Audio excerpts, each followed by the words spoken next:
Hey guys, this is going to be a quick video showing how to make a track link that sort of fits into a sprocket wheel. And I'm going to do two cases, like not separately, but kind of explaining the differences during the process. One for like a track link that would be functional and one that's more aesthetic. So, and I'll do it in the context of the one that's functional and just tell you where it's different for an aesthetic version. So in order to do that, first you need your sprocket wheel. So I just threw this together real quick. It's got the teeth. It's essentially you just make a plate and then extrude out the teeth and then do whatever you need to do to the teeth to make them look correct. Obviously there's a lot of detail you'd probably want in a sprocket wheel that I didn't include. And then I just mirrored it over in this case, the right plane to get it symmetric about that. So I'll just get straight into doing the track link now. So I'm going to use the right plane as kind of my mid plane. So what you're going to want to do is you're going to want to, so what I do is I always have one of the teeth going horizontal. And here it's an even number of teeth, so there's two going horizontal, but if it's an odd number of teeth, still one would go horizontal, and I have that one facing out of the track assembly. So like there will be a track connected to that, if that makes sense. So say there's a wheel like here, I'd use this tooth and have this tooth be horizontal since the track's wrapping around, so this is outside the track. And this would be like inside the tracks. So that's kind of my standard. And then what you want to do to align it is you're going to take a center line, because I do everything with construction geometry, and I'm not sure why that's not centered on the origin, but it is what it is. So what I'm going to do is I'm going to have this horizontal construction line going from the center of the tooth. And then what I'm going to do is I'm going to create another construction line going between two adjacent teeth. And this is going to give me a midpoint between the two adjacent teeth. And then what I can do is I can create another construction line that goes through that midpoint and is perpendicular to it, which it already did that constraint. And then what I can do from here is I can go to slot over here, straight slot, and I can do a center point straight slot. It's going to be centered on this horizontal line. And I'll do it out here, in here, just to kind of show the versatility. And then it's going to go vertically up to the line that kind of bisects the teeth. I'm going to make that, and then what you can do is you can drag this out. So like for an aesthetic model, you want it to be one part. So this is going to need to kind of intersect. So if you look at the whole wheel, it's got like this radius. So you want the track link to intersect into that. That way, when you combine them, you don't get a zero thickness error. If you're doing a functional part, on the other hand, you don't want it clipping into the sprocket or any of the wheels. And I'm going to do that context here. So I'm going to have it kind of slightly outside this curve. That way it doesn't clip into them for the interface. And then this is going to move the whole thing. So what I'm going to do is I'm actually going to use this, just a center line, which this isn't doing anything other than giving me this point, which I can fix to constrain this line to not move. And then what I can do is you can see when I shrink or expand this, and this should not be doing that. So what's going on there? Something's weird. Because you can see that line is moving, and that's because this point is moving. So this point should be at the center of the wheel. So I'm gonna just go here and do a coincident constraint, or concentric constraint, sorry, and that will fix that. So now when I move the extent of the track link in and out, it automatically, shifts. And what this is going to do is you can see, like, if I were to pattern this track link, which I'll do just for an example. So I have it going about the center point, not the origin. And then I have 18 links. So I'm going to do 18. And you can see it perfectly lines up. Since this bisects this gap, it perfectly lines up each tooth. So or each pin, so the track makes a full revolution. I'm not going to do that though, because I don't want to for what I'm doing. Because I'm making one link and then I'm going to pattern that link around instead of doing one at a time. And for a symmetric link, which generally links are symmetric since you want to use the same fabrication process for both sides of the vehicle. And if you have an asymmetric link, you need to do that fabrication process. You need to do the tooling twice and everything to actually make the links for each side. And I'm going to extrude it beyond, or basically to the extent that the track link would extrude. And I'm going to go to here where it says merge result and just click that to not merge. So you can see now that the track link, I have half the link kind of structure, and it goes through and it intersects with the tooth of the sprocket. And then what I can do is I can go to this outer face, which is often curved, and I'll do that later, but for now it's convenient to have it be uncurved, because that way you can draw directly on it. I'm going to draw a midline for the track link, and then I'm going to use a midline to represent the middle of the sprocket, just for symmetry's sake. So that's going to go down here. And then what I can do is I can just create a little block that kind of encompasses the tooth, and you're going to want it to extrude. In the case of a track link for a model, like an aesthetic model, you want it to be like connected to the sides of the teeth. That way you have a stronger connection. But for a real model, you can imagine that if it's connected directly to the sides of the tooth, it's going to have a lot of friction. So you don't actually want that. And since I'm doing a functional case, I'm going to take that off.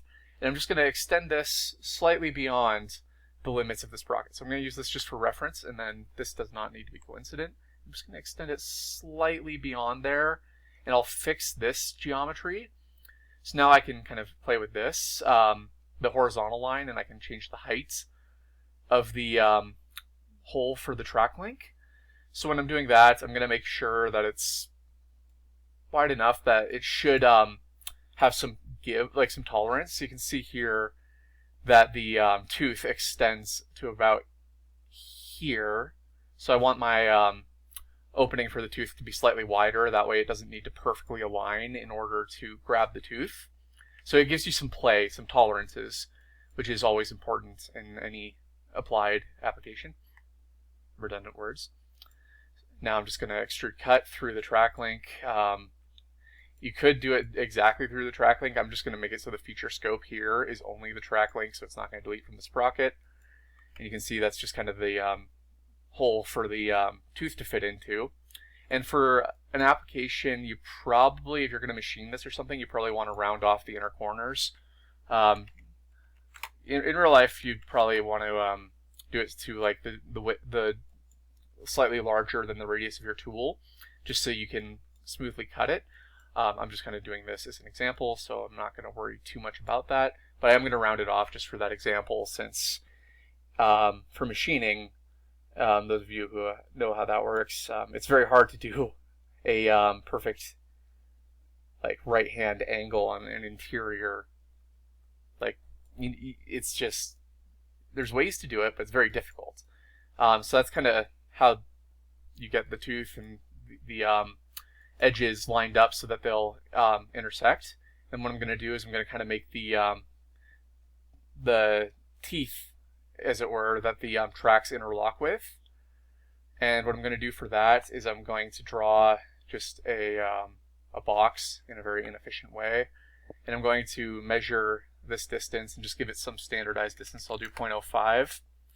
And then I can just use corner rectangles. This isn't going to be an exact science, but I'm going to use it to kind of draw out where these are going to be cuts. So you can imagine this is a tooth here, and this is a tooth here. And then what you want to do is you want to do the other side. And I'm going to fix these just so they don't move around. So I'm going to select that and that. I'm just going to hit fix, and then I don't need this dimension anymore because it over constrains it. I'm going to save real quick just because that's always good practice. And then what I'm going to do is, it depends on your application. So if you wanted to do like an aesthetic model, you can see you can just draw it directly to these constraints, and you can make these coincident or collinear. God, I'm stupid sometimes. Just with vocabulary, of course.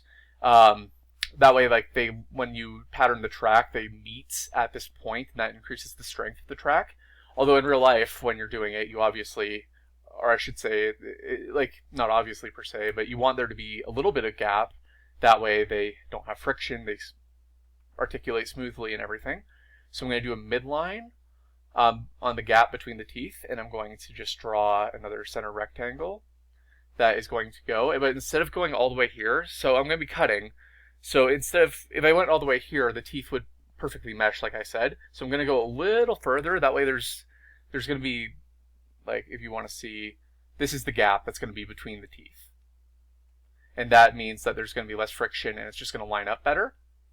Now this, I'm going to center right there, and I'm going to just give this the same kind of inset cut as I used before.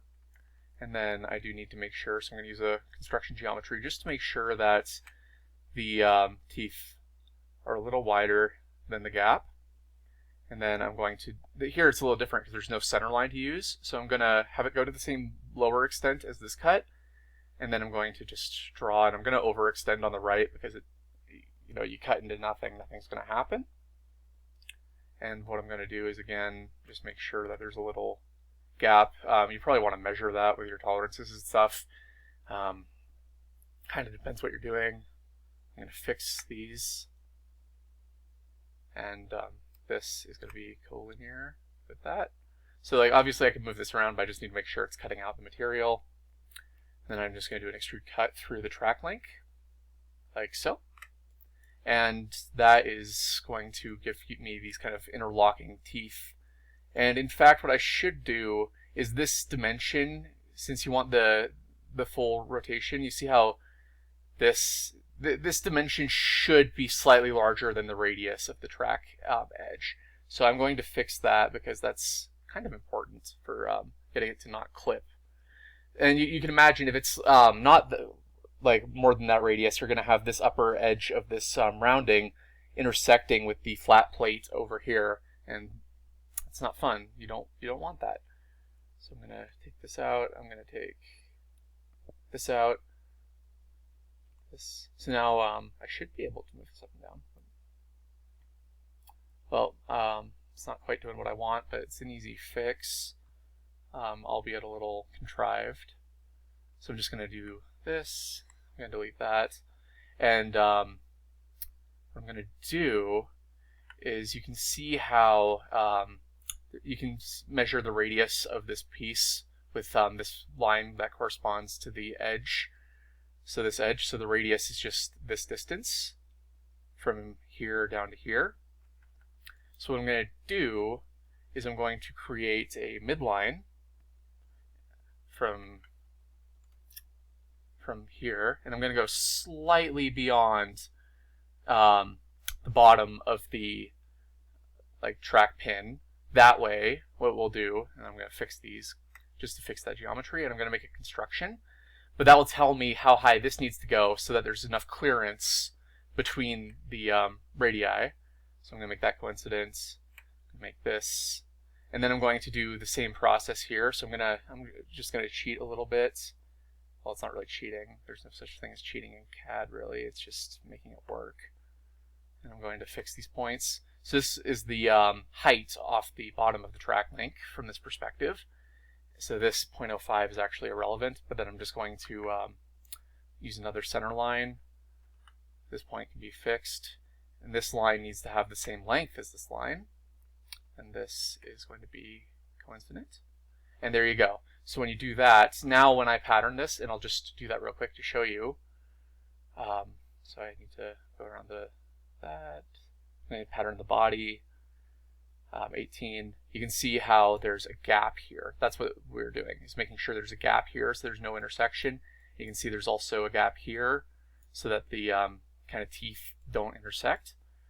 So that's kind of what you want there. So you can see how there's no clipping, but they're pretty tight anyway. And now what you're going to want to do for the functional track link is you're going to want somewhere for the pin to go.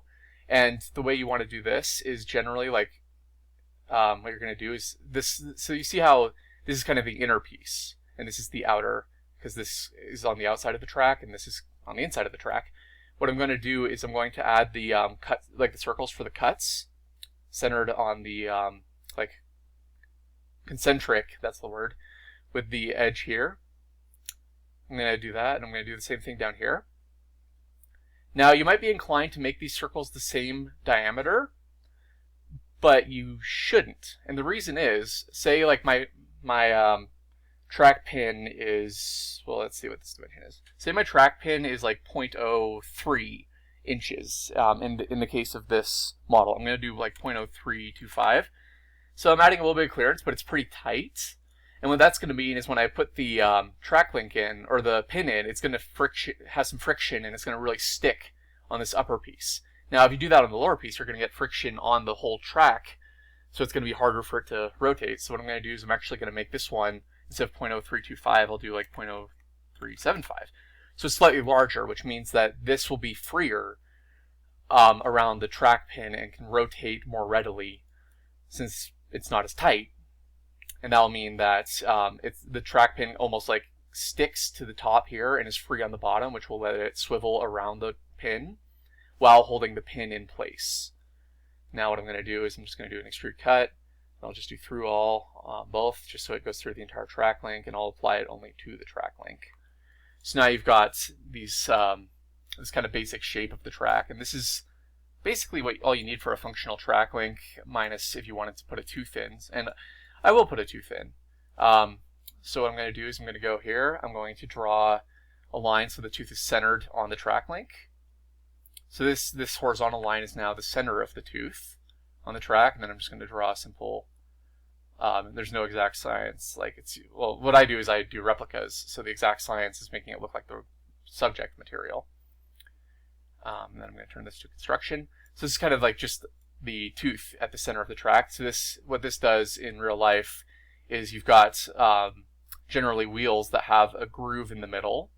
So there are generally two wheels with a gap between them, and this tooth fits inside that gap, so that the track doesn't kind of shimmy out the side of the base, but instead it gets held in the center of the track path. And now this is another distinction between if you're doing a aesthetic model or a functional one. So I'm just going to use an example, but say I have a inner wheel that goes to this line. Just for example, if you're doing a aesthetic model, you want it to intersect, or not necessarily intersect, but meet. That way the track tooth is supported and connected to the wheels. But if you're doing an application, so like, what I might do is I might go up to vertex, and I'd use this line, allegedly. It doesn't seem to like that. Anyways, I'd go out and I'd have it kind of intersect with that line. But in real life, you don't want that. You want a little bit of tolerance because you don't want it to just friction fit. So if, say, like the wheel's 0.07 inches out, I'm going to do like 0.065, just so there's a little gap between them and they don't kind of intersect. And actually, I'm going to do 0.05 because it looks nicer. Just doesn't look as wide. This is still pretty wide for a tooth, but that doesn't matter. That way, like, there's no kind of clipping, and there's the tolerance for it to still kind of hold the track from shimmying horizontally, but simultaneously you don't like have too much gap. So I'll do that, and I'm going to make it so the feature scope is only the track link. That way it doesn't accidentally merge with the sprocket. So there's kind of the general shape of the track, and then tracks tend to have some texture and just like details, so you could always just add, like, there's a indent here kind of thing, and you just do a cut in or what have you, just to get the track really looking nice. I'm going to ignore that because I'm just trying to, oops, I didn't mean to move that, whatever. I'm not trying to do anything special, I'm just trying to show you how to make the track link. So again, you'd add all the detail and stuff that you want, all the traction characteristics and stuff, but I'm not going to do that for this video. And what you can do is you can do a mirror, body mirror. I'm going to select the body being this part of the track link, and I'm going to mirror about the center line, and then I'll knit and merge. Knit doesn't really matter, it's a surface phenomena, but I just click it anyway because why not? That should all be good. So now I have this track link that you can see is in the center. It works with both teeth, everything looks good, and obviously you don't have a track that just goes around a single wheel, but I'm just going to do that anyway just to kind of show how it meshes together. So I'm going to select the body, and the direction is the wheel, and then you can see I have the 18 teeth, so I just do 18 track links. You can see here there's a little gap, there's it's tighter on the top of the track so that the pin kind of gets stuck there, but it can freely rotate on the lower part of the adjacent track. Teeth fit, there's enough gap that the teeth aren't going to get stuck or anything. So yeah, that's kind of how I do my track links. And I have another video showing how to wrap it around a network of wheels. So you can find that on my channel. It's my first video, I believe. I don't know if that helps. I should include a link, but people are bad about including including the links they say they'll include, so I'll try, but if I don't, it's the first video on my channel. So yeah, that's how you make wheels, or not wheels. This is how you make a track link that kind of fits together, has tolerances, and should nominally work for like producing a model. And another thing that I might mention is that, like, similarly to how you want to round these corners just for machining and manufacturing, depending on your manufacturing process, you probably run around these corners too, because an interior 90-degree angle, or really any interior angle that comes to like an edge, not easy. Suppose you could just cut it from this top, but you know, it depends. If you want to minimize tool paths, you might want to just come from the same angle. Who knows? Or not tool paths, but tooling and cutting orientations. So yeah, that's how you do that. So thank you for watching.